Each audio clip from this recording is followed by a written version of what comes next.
Well, the PPC girls are back. And so today, Amit and I, who have a combined 30 years of experience and have managed millions and millions of dollars of ad spend, are here to talk about a really common mistake that businesses make, which is starting your Google ads way too soon, which causes a host of issues. A headache. A lot of headache. That is very, very true. It's a pet peeve of mine. I feel that we talk to so many business owners at Hopskip Media that more often than not, it feels like they're almost sabotaging themselves because they want to start too early. And then you have to kind of sit back and be like, okay, as much as I would love to take your money, ethically can't, because we already know how it's going to go. They're going to be really, really anxious to see results right away. They're going to be really, really anxious just to get a head start on everything because they feel like they're behind and all of that stuff. So yeah, it's just never a fun experience. Yeah, no, I hear you. I think huge. So, Amit, can you paint a picture of what too soon actually looks like to us in the real world? So when a client comes to you and they're right there ready, we know, you and I know, they're going to sabotage themselves. What does this look like in the real world? I would say that it kind of looks like that, very much like high school. They haven't done their homework. And they're just sitting there like, yeah, I'm here. I made it, but I haven't done the actual work. So one of the bigger things that I have noticed is that more often than not, and this is actually really interesting because somebody posted about this on LinkedIn and I was actually commenting on it today, where they were talking about ideal customers and audiences and stuff. And I've always like to laugh about that because I'm like, there's two audiences, one that the client thinks that they're serving and then the actual one. Because more often than not, what we've realized is that who the client thinks is their customer isn't always necessarily their customer. Sometimes what the biggest thing that I've learned from our clients is that profit margins and understanding your margins isn't as common as we thought. That one's a really big one as well. So yeah, it's just kind of like throwing spaghetti at a wall and hoping that something will stick is really the biggest thing that we'll notice when we see clients coming through the doors, that they're willing to try anything. And although that's wonderful and great, it's you kind of need a few things before you start. Yeah, that absolutely makes sense. So they're anxious, they're ready to get started. What about their website? Is the website even set up ready to take traffic? It depends on the client. Sometimes they have great websites, more often than not that they don't. Website's not loading within 3 seconds. We've got no CTAs. The copy is kind of lackluster. They're using stock images, not really telling the user what they want them to do. And I think that's a big thing, right? Like for me, when I look at website design, I have to sit there and be like, will my 5-year-old nephew be able to navigate this? And if the answer is absolutely no, then I know that I've overcomplicated it. If it's an absolute yes, then maybe I haven't added enough complexity because after all, he is 5. So if he's able to navigate through that website, then there might be a little bit of an issue. But yeah, more often than not, I think site speed is the big one. It's usually like I'll sit there and just wait. And I know that it's only 5 seconds, but it feels like a lifetime. So we want to aim for about 3 seconds or lower if we possibly can, which I do understand sounds absurd, but that's just where we are in the industry now. People want to see websites load up really, really fast or they're going to leave. So again, we do pay per click, right? So customer comes to you, your agency, and says, Amit, I have money to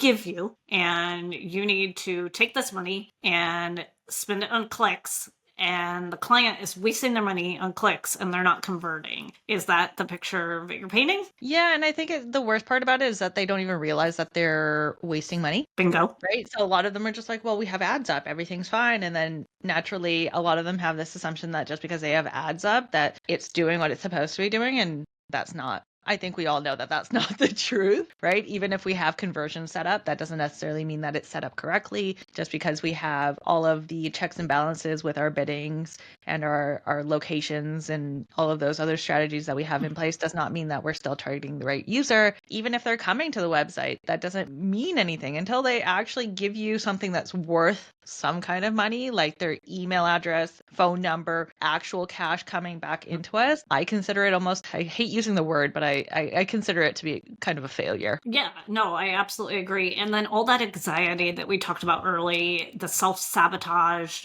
how does that play into this for your business? I think it just kind of fuels the fire a little bit here and kind of just makes everyone a little bit more impatient on this side. So like we'll start seeing people like wanting to tweak things. And especially if we've got owner operators running their own campaigns beforehand, and then they're coming to us going, well, what happened? So oftentimes I'm just sitting there going, okay, well, like the biggest comparison I really like making is like the SEO PPC side of things, where everyone's like, well, SEO is long-term, PPC is not. And that is totally true. But there is still a learning period. There's still a trial and tribulations type of period in ads. Just because we turned them on 10 minutes ago does not mean that we're going to have business rolling through right away. Could we? Yeah, possibly. 100%. Is it likely?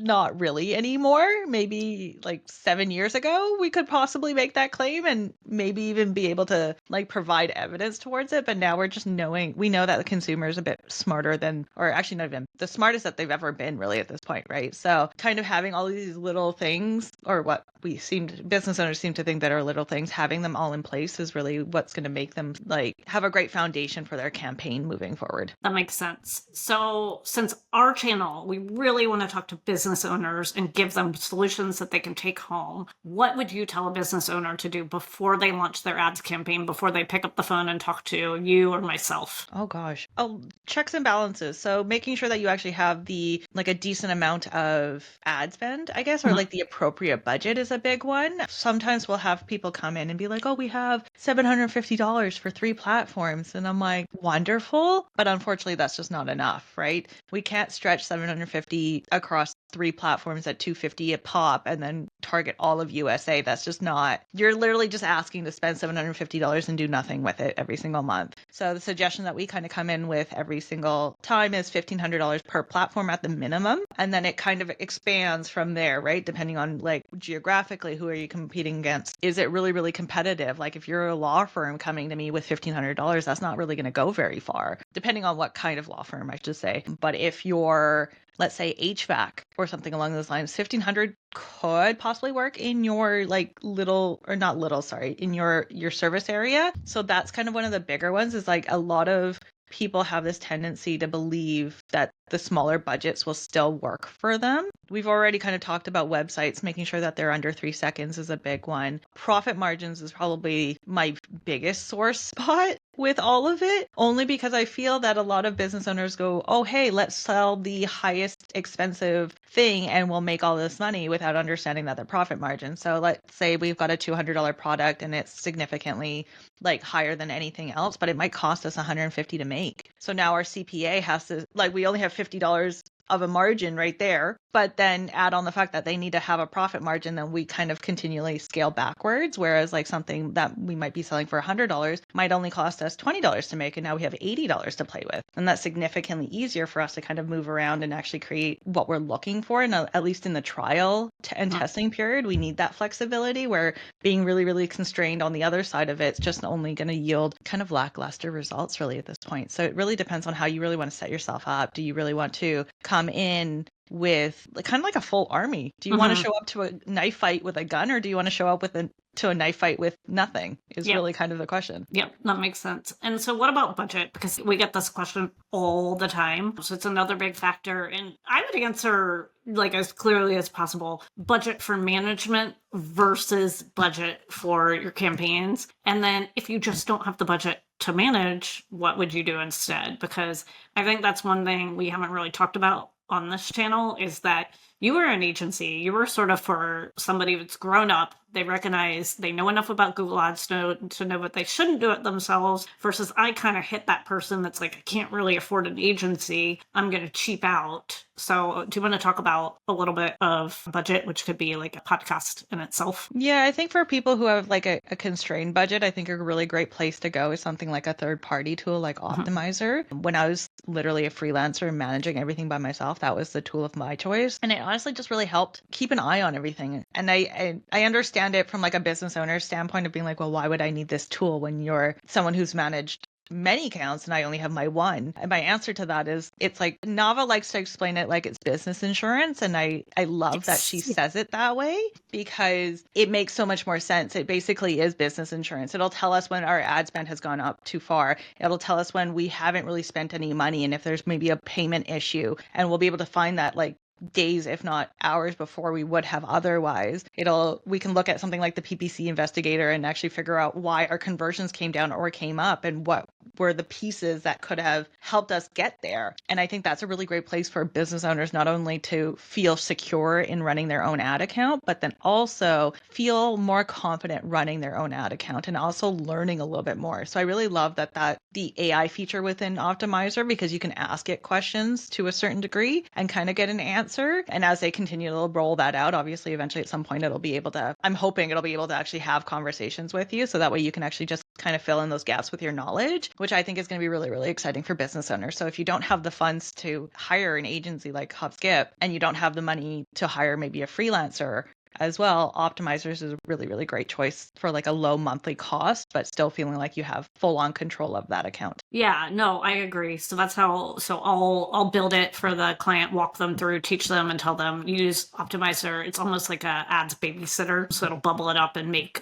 that obvious to you when it would be very obvious to you or I or as an expert, right? So it's sort of that stopgap in between you and, campaign failure. Okay. Yeah, so I feel like not a lot of business owners know about these tools either because we're not really talking about them a lot. Yeah. So there's other options. If you don't like Optimizer or their pricing, there are other options like Analysis and Optio, I believe. And there's several more. It's just that I can't think of them because there are so many. So there is likely one that will fit whatever you're looking for. Just Optimizer is my favorite choice. It's a great tool. Yeah. Okay. So I have one last question. What is your biggest piece of advice for businesses right when they get started with Google Ads? I think it's really just having those checks and balances and having the foundation like really solid. And that's kind of advice for anybody running ads in general, right? Make sure you check all your settings, make sure everything's all there. But if you're really, really motivated to run ads and you do have that 1500 and you do have a good website, then I think things that you want to think about as like a secondary is customer testimonials and maybe trying to incorporate those into your ad copy or your landing pages to create that trust a little bit more. Clear pricing is a big one. That one really gets to me. Because sometimes what you'll see is one ad will say $50 and the website will say like 75, and then you've got this message match that isn't happening, and then people get really, really irritated, and more often than not, I leave the website. So yeah, or even like something like capturing emails or phone numbers or that information that you want, even if they haven't left a lead, like finding a way to get them to kind of leave their information is a really great thing also to have. But also just like the understanding that this isn't an overnight success thing. Like just because you put in $1,500 today does not mean that it's going to output $3,000 for you tomorrow. It's going to take a little bit of time. So patience is probably, I know that I said a bunch of random stuff and went off on my own little rant on that one, but like the number one piece of advice is patience. It's just trust the process as much as you possibly can. If you're working with an agency or freelancer, talk to them. If you're feeling anxious, just tell them, right? Like maybe that might just mean that agency or that freelancer will send you an extra email every single week just to help you like understand what's going on and stuff like that, right? Rather than you feeling anxious and feeling alone, bring them in. They're a partner. That's what I love to call, like I love saying HubSkip Media is a partner, not a vendor. And that is true. We want to be part of that. And if you're having anxieties, we want to know. So that way we can kind of help you go through that. That wasn't one piece of advice. That was like 6, but take whichever one you want. Yeah, no, that's true. And I would say don't be afraid to ask for help. I think, keep in mind like Amit is an agency that is, again, I've said it a couple times, for advertisers that are a lot more grown up, but there's people like me, individual contributors that will charge for 1 hour of our time just to get you on the right foot, do training packages so you can run it yourself. And there are different solutions. It's not just, either do it yourself and feel uncomfortable or go to an agency and feel like you're hemorrhaging money. There is that in-between level when you're not quite ready for, a big solution there that absolutely works. And then also, one of the things we've talked about in other videos, we'll link to those, is ad audit, right? So just spend the money for an audit and then go and try the implementation on your own, or do an audit and then a 1-hour consult. Again, people will package together what you want, and it's better to invest in an expert than waste your money and be anxious and sabotage yourself poorly executed campaigns. And I think that's a great point that you've made, even for agencies themselves, right? Like I think just from an auditing perspective, which is slightly off topic here, but I think it's a really great place for even agencies to come in and have like a third party come in and just be like, audit one of our accounts, tell us what we're doing wrong, so that way we can kind of go ahead and fix it as well. So even for like newer agencies who are like, oh, I don't know if I'm 100% doing everything right, get an audit done. It's very easy. Well, not very easy, but it's relatively simple. Yeah. So just to wrap up, everybody subscribe, comment, and let us know what you think of the conversations. And as always, follow us on LinkedIn. You're on Instagram, visit our websites, because Amit and I have a huge passion for just putting out tons and tons of free information. I personally have the belief that if people know enough about their Google Ads to think they can do it themselves, leaving the world in a better place. And I know Amit the way you service your clients, you feel the exact same way. Yeah, my notion is if I could give you your time back so you can focus on your business and I can focus on your ads, we've got a winning formula.